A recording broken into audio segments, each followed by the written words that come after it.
The manager's hands shook as he spoke. "Should I call the owner?" he stammered. He had no idea who I was now. My aunt stood rigid, clutching her phone like a weapon, her voice sharp enough to cut glass. "Cancel the small wedding booking. We're reserving for 300 guests. It's my niece's big day. She's marrying into the Khan family," she snapped, pride glowing in her eyes, a pride built on deceit. The manager faltered, glancing nervously at me as I stepped forward. "Hello, Mom," I said, my voice calm but icy. "Is there a problem?" The air seemed to still, even the hum of the AC fading.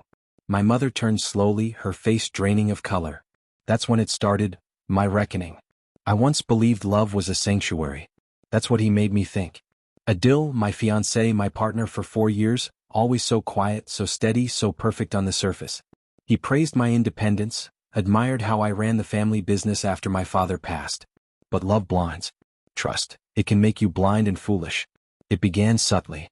Calls avoided when I entered the room, phones always face down. Then one dinner, his mother let something slip. "Sana is so graceful, truly wife material." I laughed it off. Until 3 nights later I saw his car outside her house. I didn't confront him, yet. I watched. I waited.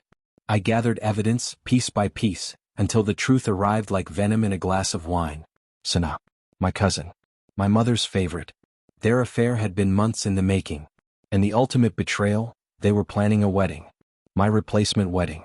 My mother was complicit. When I found the invitation hidden in her drawer, white, gold embossed, elegant, I didn't tremble. I didn't rage.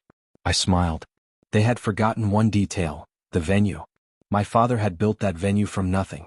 After his death, the legal documents quietly passed into my name. My mother never checked, never cared. They assumed I was fragile, distracted, forgiving. And so, they schemed, inside my house, under my roof with my business. But I didn't react with anger. I acted with precision.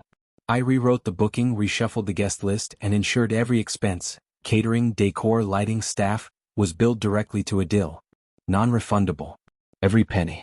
3 days before the event, I announced my ownership quietly, officially, legally.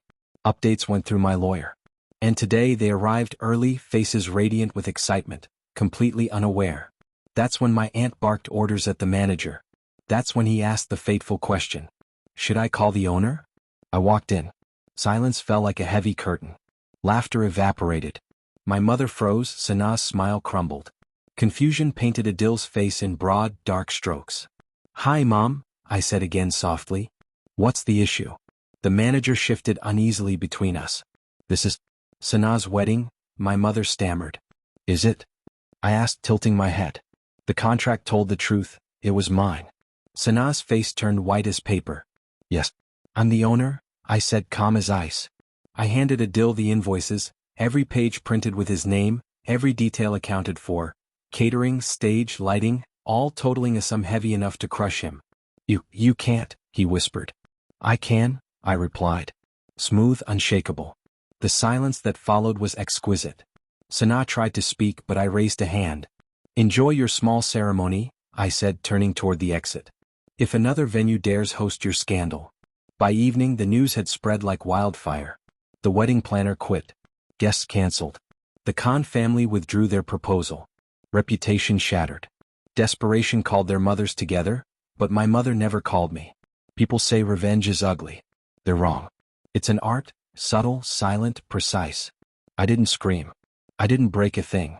I simply rearranged the board until the truth revealed itself. I was never weak. I was never a victim. And they had replaced me too soon. Now, whenever I pass that venue, I see my father's name engraved above the gate, and beneath it, my own signature, permanent, untouchable. They tried to erase me. I made them watch me rise instead. The manager had been right to call the owner. I was the one they never expected, the one who reclaimed everything they stole from me.